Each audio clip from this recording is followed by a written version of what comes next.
नमस्ते दोस्तों, आप सब कैसे हो? आशा करती हूँ आप सब लोग बहुत अच्छे होंगे। मैं एक भजन सुनाने जा रही हूँ, जैसे लगे कमेंट करके ज़रूर बताना।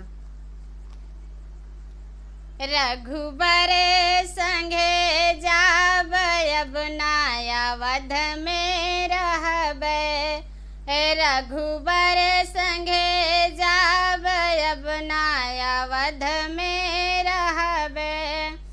जाऊ मोरे रघुबर रथ पर चढ़ी हैं। जाऊ मोरे रघुबर रथ पर चली हैं। पैदल चली जाब अब नाया वध में रहबै।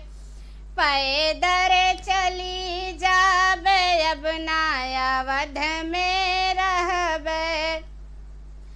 रघुबर संगे जाब अब नाया वध में रहबै। रघुबर संगे जाब अब नाया वध में रहबै। जाऊ मोरे रघुबर पुष्प पर सोई हैं। जाऊ मोरे रघुबर पुष्प पर सोई हैं। भूइयन सोई जाब अब नाया वध में रहबै। भूइयन सोई जाब अब नाया वध में रहबै। रघुबर संगे जाब अब नाया वध में रहबै।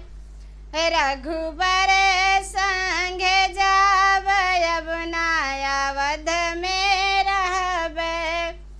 जाऊ मोरे रघुबर बन फल खाई हैं। जाऊ मोरे रघुबर बन फल खाई हैं। बिनी बिनी दई देव अब नाया वध में रहबै। बिन बिनिय दई देव अब नाया वध में रहबै।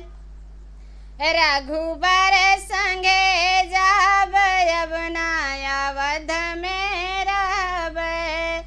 रघुबर